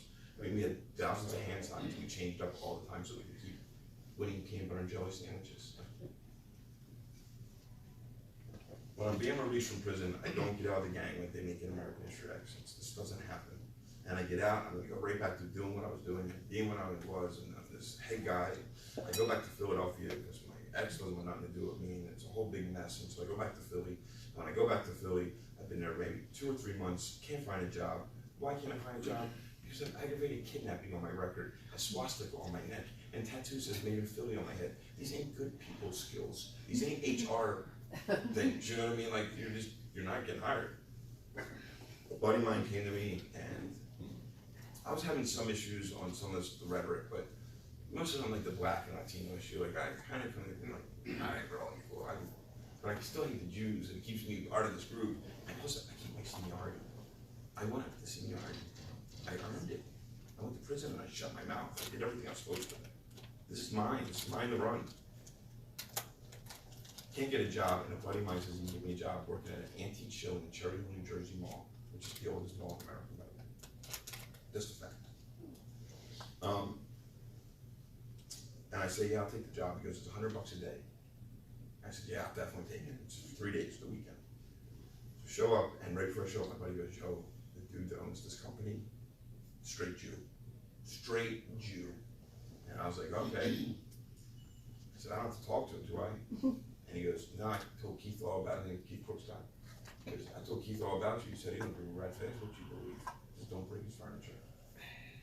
And I showed up and I worked for this Jewish man for a whole weekend, making tons of money in tips. Because when you would walk it out, they'd sell it at auction style, and we carried the furniture so people could see it. And antique furniture is kind of light, especially it's got all the joints, so it's kind of stockier. So you just throw these armoires and everything right up there, and you hold it, and then people buy it, and you walk it out to their truck, you put it in their trucks, and then they give you money for doing it nicely, or if you broke something, right, they won't give you nothing. So you give tons of tips. Keith knows this. So before you all judge me, all judge yourselves, right? Because everyone in this room is guilty of something like this. Do you ever have that point where you're just done with somebody at school or at work, where you're just like, you know what, I'm done. That dude says the same dumb shit tomorrow, I'm coming right back at him with this, this, and this, and I know he kissed his cousin in 8th grade, and I'm gonna tell everybody about it, because this dude, every day, he wears a Tony Romo Dallas Cowboy shirt, and they suck, by the way, because I'm an Eagles fan. So, you know, I hate that, and I think about it, and I think about Mikey, and I wait until I see Mikey tomorrow, because tomorrow Mikey's gonna come, he's gonna say the same stuff he says every day, and he's gonna talk about the Dallas Cowboys, he's gonna talk about this, and I can't stand it, I hate him, and wait until I see him tomorrow, I'll shut him down. And you think about him all night, right? Oh, wait till I see Mikey. Get in the mirror in the morning, sure. Wait till I see Mikey. Right? That's all you think about. Wait till I see Mikey. And you get to school, you're like talking to your friend, you're like, there comes Mikey. That same dumb Romo jersey on. You're like, what's up, Mikey? Mikey trying to, what's up, Frankie? Not man, it's all good. We love resentments. We're human beings. Unless you're so spiritual, you'll float your ass right out of here right now. We all have times where we are resentful toward each other. And what is resentful? Resentment is me drinking poison, and I hope you die. That's what resentment is. So I have this resentment at this Jewish man who's my antique dealer, who's going to pay me $300 that he owes me. So I don't think he's going to. I think he's going to chew me. My anti-Semitic ignorant head. And I put out all these landmines and arguments and fights, so he's going to stop on one of them, and I'm going to jump on this opportunity. Once he says he's not going to pay me my $300, but he's going to say, I know you made $600 in tips. You should give me some of that money back, is what I'm thinking he's going to say to me. And so Keith walks up to me, and we had some vibe moments where we've seen each other, but you know, like moments where we were around each other, and we were both Philadelphia Flyers fans, so that would be our okay time to talk. Oh, them draft picks, yeah, great draft picks. Weather, hey, how about the weather? Comes up to start paying me, and he's like, Warren, here's two. He's like, how much do I owe you? And I was like, $300, dude. Like, don't try that shit now. Like, $300. He pulls it out and he goes, oh, that's right, $100 a day. Here's 300. Here's an extra $100. You're a really good worker. And all I thought about was, son of a bitch. You ruined it. You know what I mean? You ruined my argument. I had waiting. I had it teed up, and I was ready to go off on him. And this poor guy has no idea that I'm setting him up for an argument. And he gives me this extra, I made $1,000 that weekend. It's my first weekend having a job out of prison, and I made $1,000 cash. I was happy. So he says to me, I gotta go back over to South Philly. I get to go over. It was 4 o'clock in the morning, and the public transit system doesn't run that great in the middle of the night. It runs great. We have a great public transit system in Philly, New Jersey, but not at the time of night. So Keith says, I'll give you a ride back over to the neighborhood. I'll drop you off, and then I gotta head back up to another neighborhood, but I'll drop you off in the truck. If you don't mind, and he has a big truck, so I was like, you don't want to bring his truck down my neighborhood. You don't have blocks on the back, and people push things open. Because we rob the trains, that's what our neighborhood's famous for, robbing trains. So this is like a train just on the street. So I tell him, I was like, hey, you don't want to bring this truck down. It's hard to get through my streets. I live in a little small Betsy Ross, narrow streets where they made the flag and all that shit. So it's like these tiny little cobblestone streets and shit. So he's like, for one, don't tell me where I can and can't go, for one. And for two, I know that neighborhood. I used to live in that neighborhood. He's like, you know where on 4th and Shunk was the old synagogue? I was like, yeah, I do remember that. I was like, we used to set the thing on fire all the time. But not because it was a synagogue, because it was this abandoned building. And in Philly, on Mischief Night, the day before New Year's, the day before Christmas, Halloween, we set abandoned buildings on fire. That's what you do in the neighborhood. You set abandoned buildings on fire and cop cars, if you can. That's it, right? So, that building got set on fire all the time. Not because it was a synagogue, just because it was an abandoned building. So I tell him that, and I remember instantly going, hey, I set that building on fire, but not because of your synagogue. I was like, we did it with thugs, So he goes, yeah, no, he's like, I used to live around down here, and we started talking about it. He goes, this neighborhood used to be Jewish. And I was like, what? And he's like, yeah, remember, there used to be the old Levine's Deli, and now it's O'Connor's Deli. And you still see engraved in the wall, so Levine's Deli, you know what I mean? He's like, it's a Jewish neighborhood. Here's a fact for you. We eat corned beef.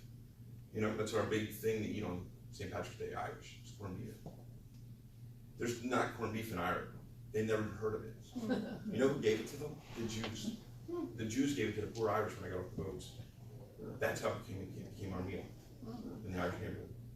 And that was my neighborhood was one of those neighborhoods where when it was changing over from Irish to Jewish, they were feeding the Irish coming off the boats with corned beef. And that's how it became a meal for St. Patrick's Day. So, thank you. So as Keith dropped me off, telling me all this stuff, and I'm like, okay. He goes, hey, what do you do for a living?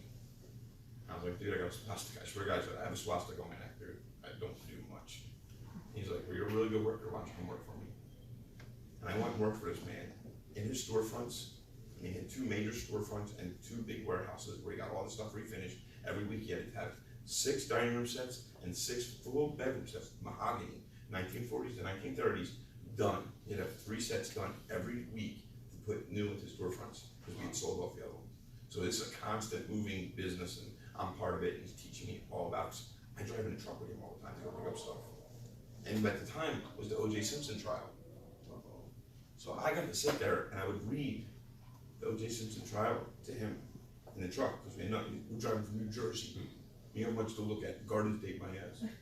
So, like the Turnpike State. So, sitting there and I would read the O.J. Simpson stuff and about DNA and like all this stuff, scientific stuff about DNA. And I remember like the DNA stuff was like really proving my neo-Nazi stuff wrong to me. Like as I read it, I'd be like, ooh, if that's science, that kind of would have hurt that argument that I used to have. You know what I mean? Like I could read it and I was thinking, and I remember thinking like, these scientists and these people that are testifying in this trial ain't thinking, oh, we're really gonna mess with Franklin's beliefs. Let's write this fact up about DNA. You know what I mean? Like they didn't even think of me. So when I would read this stuff, so me and him would always talk about DNA, the prison system and life, and he had been clean from his drug of choice for years, and he started out by delivering furniture for the Salvation Army, and then he worked up to owning his own business, and what just an amazing dude. And he's stocky little guy, you know. I look like my dad, and a little bit to me. I don't want him to think I look like my dad thing, but. So instantly in my head, just to tell you the type of human being I was, and sometimes still can be, if I make a mistake, I will instantly say, I'm so stupid. And I just say that all the time. Back before I knew it was a problem with me saying it, I used to say that all the time because my parents told me all the time. And I'm not trying to put it off on them, but my parents told me I was never going to be nothing more than a ditch digger. That's what I was told. I was going to be a murderer or a ditch digger. So when I would do something wrong, I would go, oh my God, I'm so stupid, you know. So one day, and Keith, look, if I had to draw you up a picture by using words of what Keith Brookstein looked like, he would fit every stereotype of a Jew that I'd ever seen and heard of. He always went, oy vey, oy, my furniture. That was his big thing, don't break my furniture. And he'd always go, oh my God. Right, so, and he always like was eating bagels, so he was just like, come on, like I can't defend this. And so one day I was with him and we were buying a marble top table. So for your antique enthusiasts will know what I'm saying. So we bought a marble top table from this customer, and we're gonna take it back to where we finished, and put it in one of our side pieces. So marble top tables, a good antique marble top table, the marble comes off. It's a rule, because they're not trying to hide that it's a piece of crap furniture, right? They're trying to show you it's the good wood, the best wood made on, and it holds your marble. But if it's glued to the top, it's bullshit, right? So I knew that. So I knew that Keith didn't buy a piece of crap marble top table. So I should have took the marble off before I packed it on the truck, and took it off, wrapped it up in its own pad, and put it on the truck, and then put the piece up there. You can throw the piece up there, it doesn't matter, it's light. But I figured it was Friday, it was like the last stop. I just wrapped the whole piece in one big packing blanket and was gonna pin it to my chest like I'd done 1,000 times before, because they have little pegs that are glued or screwed to the bottom of things so they don't slide like this, right? But this didn't have them. So when I put it up like that, the marble was flat against my chest here, and I'm trying to compress the piece to hold it, and I just couldn't hold it. And the metal stood right out from the blanket, and those went right down my feet. So I moved my feet, and just, if it was my cell phone, I always kick it and catch it. But when it's a big marble thing, like, don't do that, so I just let it go, and it cracked and shattered right there in front of the customer. So Keith is like in the middle of like handing the guy the rest of the money as this is happening. So I was just like, yo, and to be honest, I was more embarrassed for Keith in that moment than I was for myself. I was more embarrassed that I was his employee and he only hires the best, and I just proved that wrong. So I'm embarrassed for him as my friend and as my employee. So I was like, oh my God, Keith, I'm so stupid, dude, I'm so sorry. I'm so stupid. I'm looking at the customer like, just so embarrassed. So I'm like, I'm so stupid, I'm so sorry. So Keith finished paying the guy, and the guy's like, do you want to go halfsies now? You know what I mean? He said, no, we bought it, we broke it. We broke it, we bought it. He comes over to me and he grips me up. And there's a documentary about me and him on this, it's called Cisco. It's a news organization. They did a documentary on me and Keith, so you'll get to hear his side of the story. Keith comes over to me, and he's a stocky little man, and he grabs me, and he pulls me close, and I can't put this on TV, but too bad, I'm just gonna tell you what he says. He goes, stop saying you're fucking stupid, you fucking idiot. Clean it up and let's go. So I start cleaning the stuff up, and I think he's gonna kill me once we get in the truck. This is like a $249 piece. Easy without us even working on it, let alone I think it was French. It had like the inlaid French provincial piece to it. I mean, it was a nice piece. When he says it to me, I hurry up and clean up, and I get in the truck, and I'm waiting. Now we gotta drive from North Jersey all the way back to Philly. It's the last trip of the day, so it's a straight trip. And so I'm sitting in the truck, and I'm looking over at him, and I'm waiting for him to destroy me. And he just goes, I hate when you say you're stupid. I think you're one of the most intelligent people I've ever met in this world. And so when you say you're stupid, that makes me look stupid. And I'm gonna tell you something right now, Frank, and this is words that he stuck by that I use with all the kids I've coached in hockey over the years now. I mean, I've done so much other stuff besides just this former thing. He said, Frank, smart people can fake being dumb, but dumb people can't fake being smart. You're just smart. When you say smart things, you're a smart person. So get over it. Stop using this as an excuse. You're dumb. You just made a mistake. So I'm driving in the truck, and I'm looking over at this guy. It was payday. I'll never forget this was payday. So we're driving in the truck, and I'm looking over at this guy, and I'm waiting for him to finally say, but you're not getting your fucking payday. I mean, you're not getting your pay. You broke a $249 piece, so you're not getting your pay, or at least half your pay. So I get out of the truck, and I don't even ask him for my pay, and I have no money to get home. He's dropping me off downtown, so I have to take 2 trains, a whole big thing, and I'm like thinking, as I'm getting out of the truck, but I don't want to remind them about the money, so I'm afraid he's going to remind him to go, oh, that's right, here's your $2, and I owe you, see you later, you know what I mean? Like, I was so afraid to, so I started to walk away from the truck, like, oh my God, what am I going to do? I'm stuck uptown. And I just remember thinking, I was like, my baby, I'm like stuck uptown. And he starts to take off, and he slams on the brake on the Isuzu truck, the Isuzu truck. He slams on the brake, and he's like, you idiot, forgot your pay. And he comes, and I go up to the truck, and he just hands me my whole envelope, didn't open it up or nothing. He just goes, here's your pay, I'll see you Monday, right? Again, I'm thinking I'm being fired, just hold it right home, so I'm like, yeah, I'll see you Monday. And I'm like, sure. That was my day. I ran home, I got to my mom's, took off my neo-Nazi boots on that day. You know, that swastika blazing in his face every day because I'm the passenger in his truck. You know, my neo-Nazi boots are on every day. And I remember that ride, as he was talking to me, I was trying to hide the boots, my boots that were on my feet, underneath the seat of the Isuzu truck. They don't have underneath, it's the wheel well. If you ever look in there, you can't put anything underneath there. So I'm like holding my feet so hard against this back piece of wood so that he can't see 2 inches of boots that he's seen every day for 6 months now. But today I just don't want him to see it. And I was so embarrassed. And I was like, my knees were hurting, so I was crunching it so hard against the bottom part of that piece of wood so that he wouldn't see my Nazi boots that day. When I get them home, I take them off, and I never put them back on ever again. So, my beliefs don't fully, just one day isn't like someone said, it isn't like Paul, on the road. It isn't like that. Like, it's like blinding light. Like, I would drive down the street when I was getting out of this, and I would see like an Asian person cut me off right in the road, and I'd be like, stereotyped by Asians, right? So I'd be like, see, you got everything. And I'd be like, wait a minute, my aunt hit a cow this year. Like, how do you hit a cow? They're not deer. It doesn't jump. It wasn't like, hey, it was already there, and she ran it over anyway just to do it. I don't know. You know what I mean? So I thought about that. I was like, my aunt, she ran over a cow. This person just cut me off. Or I see a black dude selling food stamps on the street corners. 50 cents on the dollar. That's what someone said that's what they meant. That they're selling food stamps. 50 cents on the dollar, 50 cents on the dollar. And I remember driving by a black dude, and I'm like, see, that's what the movement's doing. But wait a minute, my mom does that. She does it out of her house. She's been doing it for our whole entire welfare career, has been selling our food stamps for something else. I mean, that's just, who am I? Who am I? So that started to like humble me that I know people at these. I started to get out of this, and Oklahoma City bombing happened. So I'm friends with all my South Philly friends I grew up with that were not neo-Nazis, just normal kids. And I'm back in my neighborhood, and I'm kind of trying to hide my past. I'm drawing long hair, and I look like, it's kind of the beginning of grunge, so it's kind of perfect for me. I kind of look like Kurt Cobain in a way when I have my long hair and my goatee, and so I try to keep my neck covered up. But I knew everyone knew about the tattoo. And when the Oklahoma City bombing happened, and I seen that fireman running down the street with that little girl in his arms, to this day, is this picture that makes me go, that's why I do what I do now.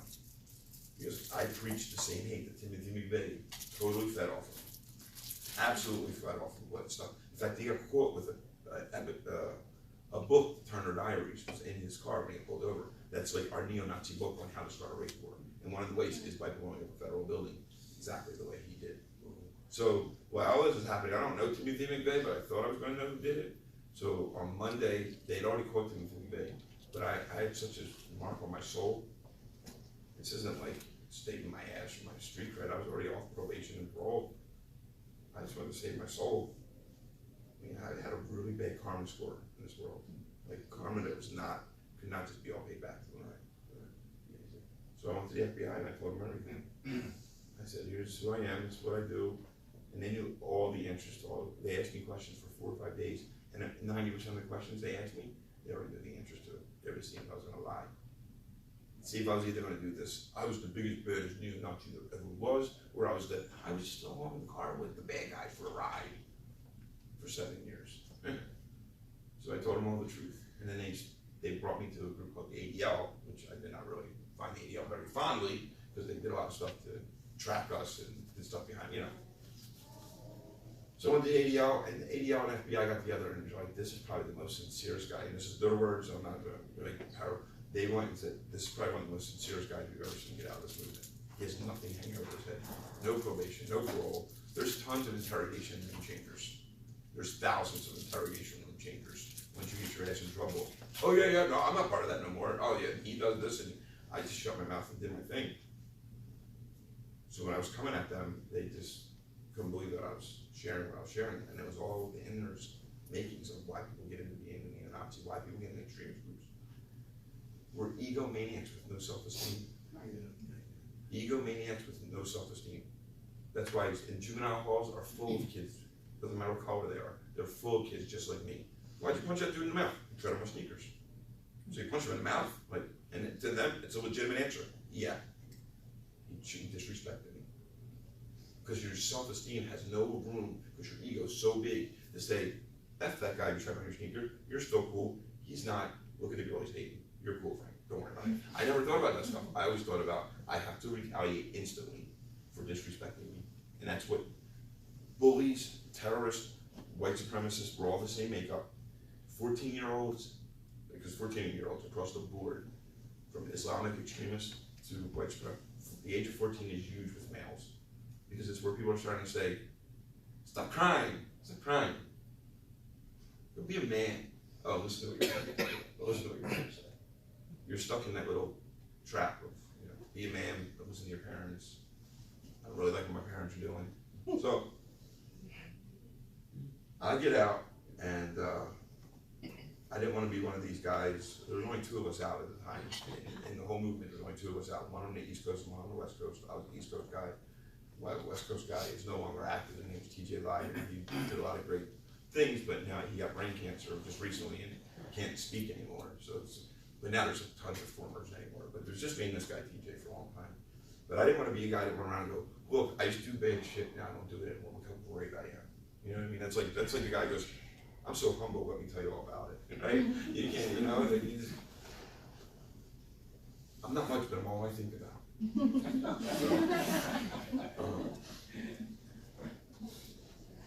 So I went to the Philadelphia Flyers, and I said, look, when I was in prison, I played football with black dudes, and we run different gangs, different cliques, different everything. And we put it all to the side once we started getting good. We started playing together. I said, I'll deal with hockey. So the Philadelphia Flyers gave me 20 sets of equipment the first year. We get 10 black kids, 10 white kids, and teach them how to play ice hockey together. And that was 1996. 1997, we got up to 80 kids. By 1999, we had about 400 kids in this program.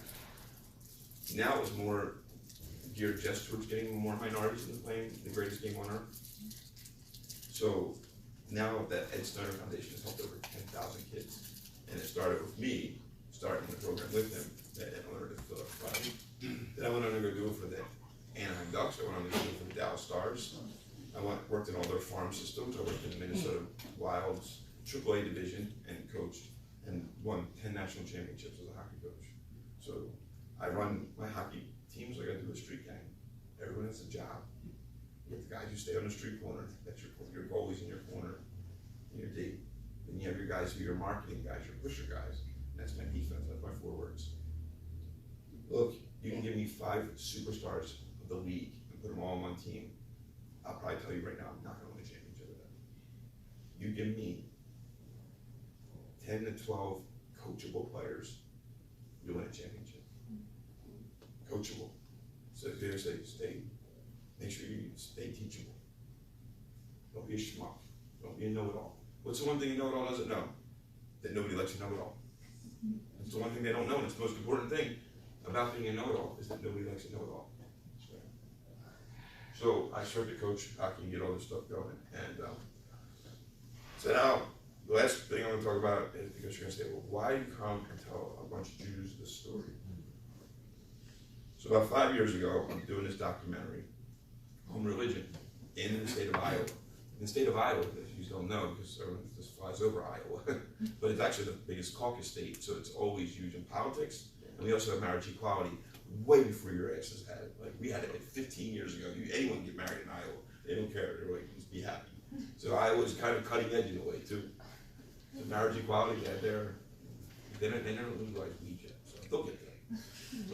But anyway, it's all part of the gay agenda, they say. So,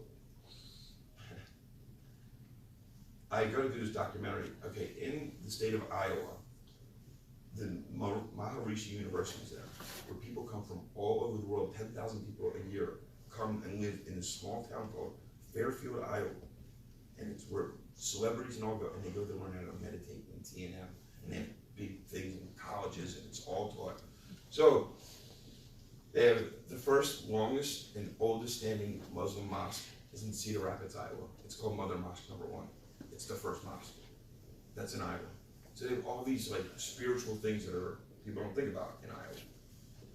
So I went to Rabbi Jacobson, and by this time I become really good friends with this guy named Shahu, who was a big singer, who me and him became great friends, and we had the same manager for a long time. And I've seen him all over. I've seen him in LA. I've seen him in Chicago. We've been together in Philly. We were great friends.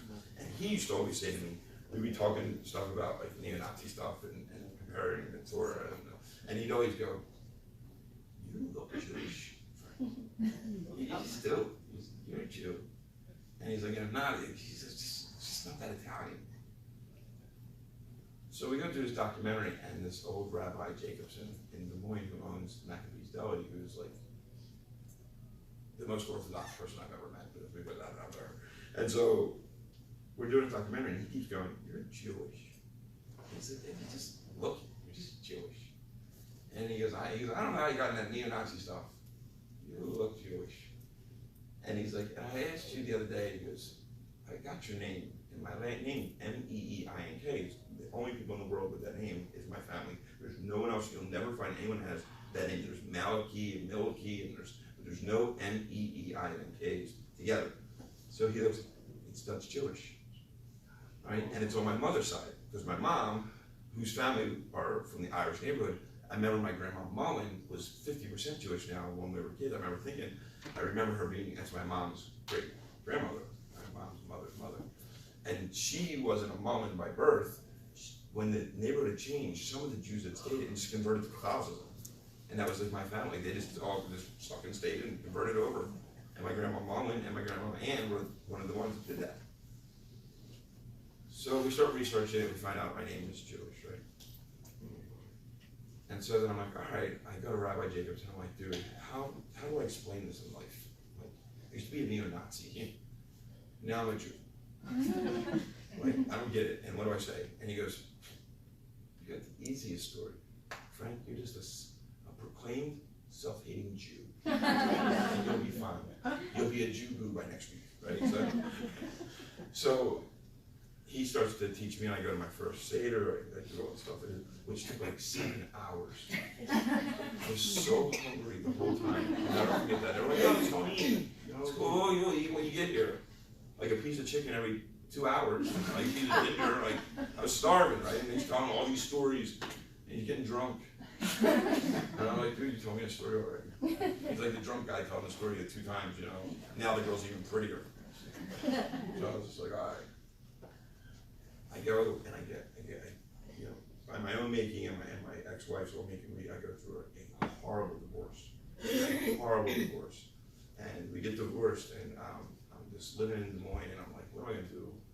So a buddy of mine, and I'll show with this real quick, a buddy of mine is a big climate change activist. Like he's ran for governor, and I was friends with him when he ran for governor, and he's just now, that's his main thing. So he has a whole campaign. So he hires this girl who's a campaign manager from Chicago. So she comes down, and one day they needed just people to stand in this protest room. We just needed bodies. So I said, I'll be your bodies. I'll come out. My big protest that we can get into if you want is private prison industry. I think we're going down such slippery slope. But anyway, that's my own thing. That's where I got into. And my buddies wrote the climate change. So they had this podium set up with nooses hanging down, 3 of them, on this thing, right? And they have blocks of ice, and they're like, they need 3 people to stand on this blocks of ice with nooses around your neck, which they're not really high, you know, if you fall off, if you slip off the ice, the thing was only taped on, you move it, you weren't really hang yourself, but it looked great. And the Europeans had done it, and they got a lot of press with it.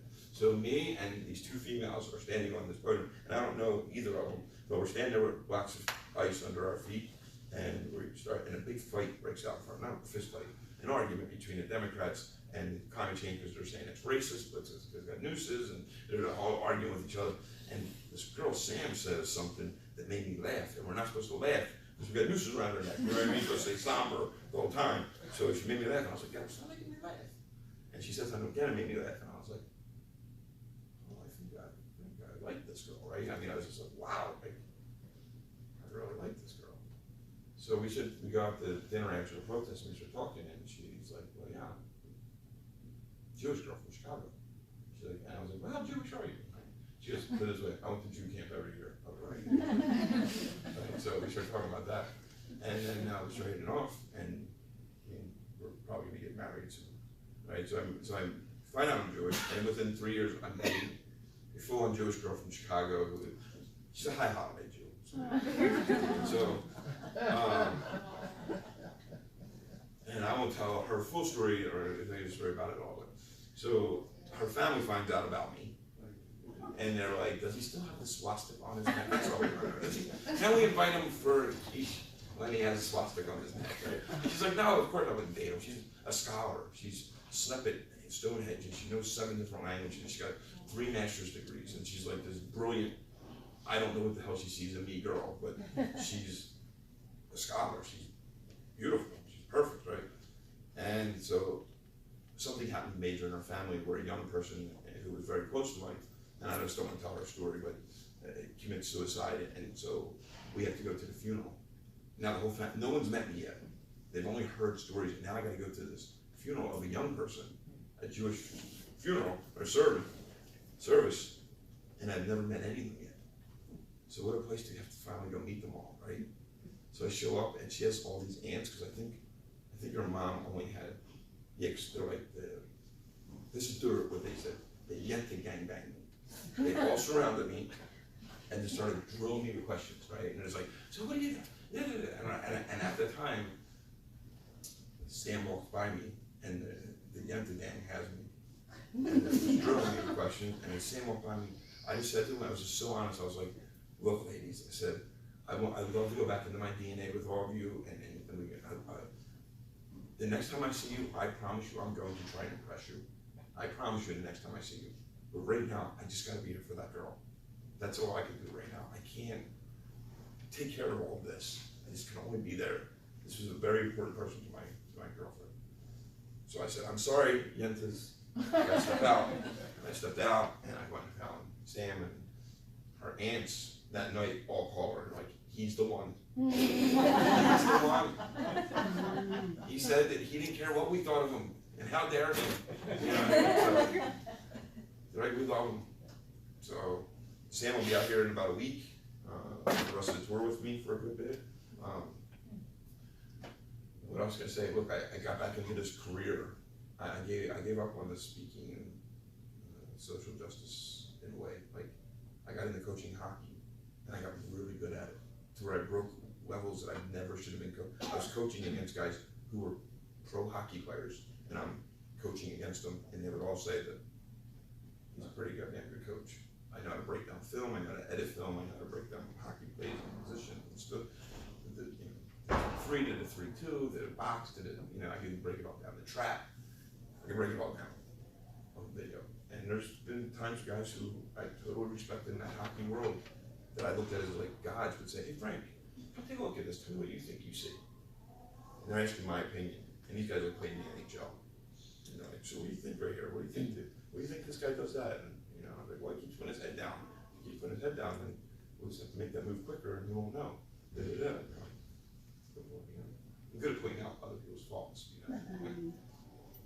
So I did all that. So, all right, last 2 things, and I'll shut the hell up. I swear to God. I swear to G. There's one thing that we all have to take from this, and that is that we have one weapon to fight hate, and it is not hate. It's not going out against them. It's not going to their rallies and throwing bottles at them. So I was in the neo-Nazi rallies before, and I held the banner, and I took a picture of it, went to the New York Times. I was the guy holding the banner, and people threw bottles at me, and I never did. Oh, I better rethink my beliefs here, boys. These people really don't like us, and I should rethink. You don't think that at all. You think, there's my enemy. They're right there freaking in front of me. And I'm with my boys. Like, now I have my enemy. They're right there. They're not just a myth. The Zionist occupational government is real when they're throwing bottles at me. So when people start to have conversations with me, I couldn't fight you anymore. So when you have empathy, you can't have empathy for somebody and hatred at the same time. You can't, because you understand the pain of why they're going through what they're going through. My mother died of breast cancer. Not my mother. My mother died of a heroin overdose 2 years ago. So if someone else was here, his parents said, my parents died of a drug overdose, I would be out to meet with you and have console you, or you can console me. That's like the truest forms of empathy. And then you get to forgiveness. And the truest form of forgiveness is forgiving someone that you don't even think deserves it. It's so hard. It's so hard to forgive people you don't think deserve it. Then it goes back to the resentment and eat you up and all that good stuff. It's a bad story. This is happening right before I go to the FBI. Like within days of me making this decision and starting to follow through with, I'm going to be against the neo-Nazi world now because I have the most ammunition in the world against them. There's other formers like me that are out there doing great things. The good things about us, the great thing for you about us, we're the anti-venom to their venom. If you get bit by a copperhead snake and you get poison out of it, you can't go to a cobra antivenom and get the cobra antivenom. It's not going to do nothing for you but get you sicker. You have to get the copperhead antivenom, which they got from the copperhead itself and made it into an antivenom. So where's the antivenom? So there.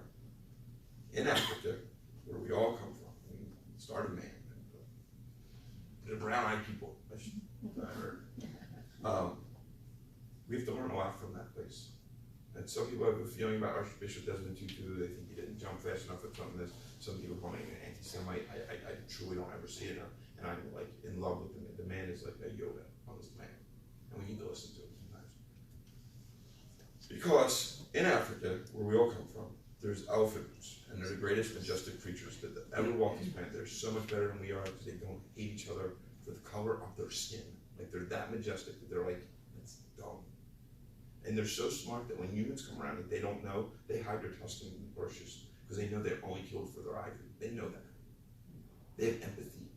They have sympathy. They go and they worship their dead. When their dead go, they go and they mourn and they cry and they feel all the bones together. They find the dead carcass. They're deep. So I've learned to learn a lot from them. But the one thing that I learned from them was in an animal reserve in the 1950s, it might have been in the 1950s, end of World War II, they went and stole 400 baby elephants from all these herds around Africa, and even some from India. They even brought Indian elephants in, and like they didn't know because they're all babies. They're like, oh, it's gonna be kumbaya. They're not gonna know they're from different herds. We'll write a whole big text paper about this, about how this, get different herds of animals. They don't care what they grow up when they're babies. Blah, blah, blah, blah, blah. A lot of shit didn't work, right? Because what happened was these baby elephants got to become teenage elephants. I don't know, 3 or 4, I don't know, not an elephant. And they started uprooting trees like all the time, which is like a once in a lifetime thing for a male elephants, like uproot a tree to show like his strength and his dominance. Dude, they're doing it like on a daily basis. Girls are kicking over trees just to do it. Like they were killing hippos, they were killing the rhinos, they were chasing down the giraffes. Like the giraffe. Jesus, a giraffe. It doesn't do anything to nobody. You know what I mean? And they chased it and they killed it. These young elephants. So these people that were taking care of these Europeans come in and they're shooting the most aggressive young bulls and heifers that get out of line. They're shooting them to maybe show a lesson. And it's not working because all the elephants are just so confused. And this old African man goes to these Europeans who've now studied elephants to the top of their game. He says, stop shooting them. They know you're here to protect them. They know who you are. When you shoot them, you're confusing them so bad that you're. And they said, well, they're eating fermented fruit. They're getting drunk and they're acting this crazy way. They really thought that. They were eating fermented fruit and going and like getting drunk and getting beer muscles and going and beating people up. And the old African man said, no, you have to go back to the old herds. You gotta go get the biggest, baddest bulls you can find and heifers and bring them in here. And let them slap the crap out of these little elephants and show them how to act like an elephant. They've never been taught how to act like an elephant. I wasn't taught how to act like a man. I wasn't taught how to act like a human being. So someone had to teach me. So some days, no matter who you are, you're a young elephant, and you have to learn from yourself, and it's okay. And some days you're the old elephant, and you'll know these moments in your life where you're like, okay, all the young ones who listen to me, it's time for me to be the old elephant and show them how to be.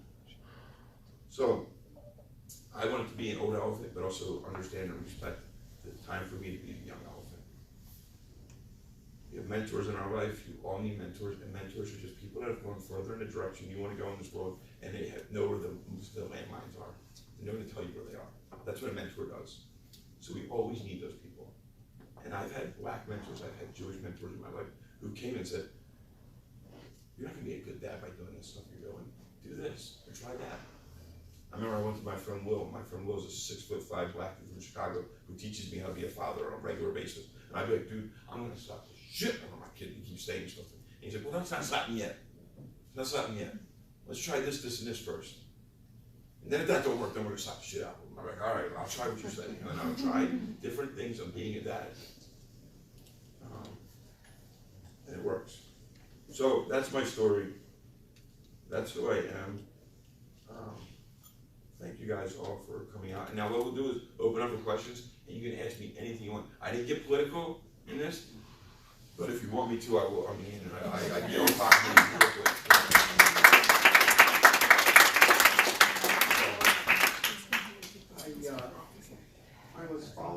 thread very closely as you spoke. What I mean by thread is the nuances of your language and what they developed into as you began to speak. First thing I noticed, and this has been studied in animals. If a dog is placed in a cage and they turn on electric current, the dog feels it and jumps up a little bit. Dog, after a while, after enough times, the dog just starts to lay down and do nothing. Because they don't know when it's coming on. It's not Time. time. Yeah. So there you go. You have a person who's born, doesn't know what's gonna happen. Doesn't know what's gonna take on, what his life is gonna be like. He goes through a real hard time. I mean, you've gone through some horrendous times in your life. I can just see it when you talk. And then one man comes into your life, he drives a truck, and he's Jewish, and he gives you the money you deserve. And you thought, well, he's not gonna give me the money because I'm no good. I didn't think you were a good person. There it is, there's the money. And the last thing I'm gonna talk about is the teaching that you're talking about, the mentors, is our Torah. That's what our Torah does. So if you're Jewish, you know about the Torah. Yeah. So I think your story is beautiful. You have a beautiful side to you. Thanks. You are a very bright man. I can sense that. Yes. You have a lot going on in here. And you've learned really well how to take care of it, but I want to ask you one thing if I could. What is the central thought of a neo-Nazi? What does he want out of life? What does he want to do to the Jews? The Jews, in particular, what a neo-Nazi would Yes. What is his goal in life? is to eliminate Jews. Eliminate. Eliminate. How would he do it? Same final solution. Same way. When you say that leaves a lot open. I mean, they're shot, he burned, he did all kinds of stuff. And that's what they would do. Really? I mean, yeah, absolutely. They would totally, absolutely do that. So tell me why. Why would they do it? Okay. I mean, well, the Jews have always been notorious for easily to put down in any country that they're in because they have, for the most part, as what people would say, keep to themselves. And then whenever there's financial difficulties in such countries, they always blame it on the Jews. That's just historical. There's the Elders of Zion, which is a book that is mostly and believed to be of what Jews are really truly like. It's a book called the Elders of Zion. It really is the Elders of Rome that they originally wrote it, and then they changed it over to Elders of Zion later on. So actually the book was written about somebody else, and they kind of later on made it a Zionist book. So that has always just been the way of the world, unfortunately. But what does the inside of a neo-Nazi, which that feeling of it is fear. It's all fear-based. I'm going to lose what's mine. They're going to come and take what's mine. I want to remind you, not to get political, but the neo-Nazi world did not have its big spike in 2013 when someone started running for president. Their big spike came in 2008 when the black dude walked in the White House. That's when their numbers shot up. I mean, there was so many. And now, so what happens, all these neo-Nazi groups are getting big, and they're saying that Obama is going to come for reparations. He's going to take white people's land. He's going to take their guns. How would it? Let's just put it out. He's going to come and take all the white women too. And that makes people mad. So all these people would chat. And Obama didn't do any of the things that they said he was doing. He didn't come for their guns. He didn't come for reparations. He was actually a pretty decent president. So what happened was when this happened, the numbers got big. He lulls them back to sleep. You can argue with me all you want if you believe that it's going to go on, but let me tell you, there is an exception that every American racist has to make. To be a racist in America, you got to make it. I hate all black people except for John. John's just like me. He talks like me. John's cool. He's not like the rest of them. I hate all Jews. They're all this way. Except for John. John's not like that. We always make, I hate all Mexicans. Except for,